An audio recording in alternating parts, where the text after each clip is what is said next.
বাবাকে যে বলি আমি তোমাকে বিয়ে করবো। তোমাকে হয়তো সরাসরি কখনো বলিনি, কিন্তু তুমি কি বুঝো না আমি তোমাকে ভালোবাসি? না, আমি বুঝি না। আমার বোঝার দরকারও নেই। আমার মাথায় সমস্যা আছে, আমি ভালোবাসা বুঝি না। ওকে, ভালোবাসা বোঝার অবস্থায় আমি নাই। কেন বুঝো না? তুমি ছোট বাচ্চা। তোমাকে এক নজর দেখার জন্য প্রতিদিন বিভিন্ন বাহানায় আমি ক্যাম্পাস থেকে তোমার বাসায় যে বসে থাকি, আর তুমি বুঝো না। আমি তো তোকে ভালোবাসি, কিন্তু বিয়ে করবো না। কেন? কারণ তুই আমার কাজিন। কাজিন তো কি হয়েছে? কাজিন বিয়ে করা কি নিষিদ্ধ? বাংলাদেশে কেউ কাজিন বিয়ে করছে না। তোকে হাত জোর করছি, তুই সব পাগলামি বন্ধ কর। তোর বাবা মা যে ছেলেকে পছন্দ করেছে তাকে তুই বিয়ে কর, তুই সুখী হবি। এখন তো রিটার্ন করে ফেলছে। আপনার মেয়ে তো ছবির চেয়ে বেশি সুন্দর। আলহামদুলিল্লাহ। ভাই সাহেব, আপনার মেয়েকে তো আমার ছেলে ছবি দেখে পছন্দ করেছে। জি। আর শুধু আপনার মেয়েকে দেখতে আসিনি, আমরা কিন্তু আংটিও পড়াতে আসছি। এতে করে আপনার কোনো আপত্তি নেই তো? ঠিক আছে, পড়ার অসুবিধা নেই।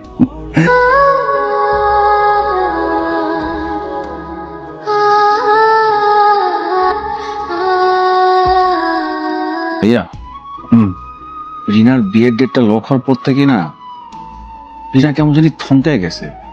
দেখলাম লুকিয়ে লুকিয়ে আবার চোখ মুছতেছে সে। জিনিসটা খুব দুঃখজনক। আমি না বুঝতেছি না, তুমি তুমি রিনাকে বিয়ে করলেই পারো, সমস্যাটা কোথায়? কিন্তু এটা ভুলে যাস কেন যে আমরা কাজিন? আমাদেরকে যেভাবে দেখতে আমাদের ফ্যামিলি অভ্যস্ত, ওই অভ্যস্ততার বাইরে কোনো কিছু মেনে নেওয়াটা অনেক কঠিন। সম্ভব না রে, কখনো সম্ভব না। আমার শাড়িগুলো ডেলিভারি ছিল।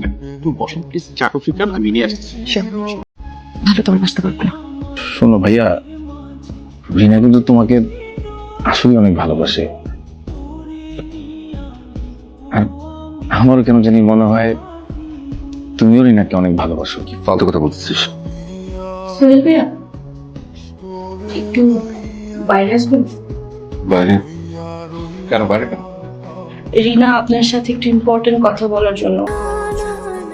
আমি তো ছোটবেলা থেকে তোমাকেই দেখেছি, তোমাকেই ভেবেছি। সেই জায়গাটা আমি আরেকজনকে কিভাবে দেখি বলো? তুমি এত রাতে বাইরে কি করতেছো? তুই আবার এখানে আসছিস কেন? এটা পরে আমি হুট করে এখান থেকে চলে যাবো। কেন?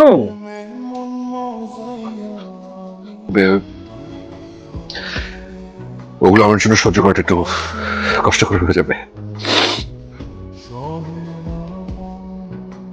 আমি আসলে আগে বুঝতে পারিনি, এখন বুঝতে পারছি যে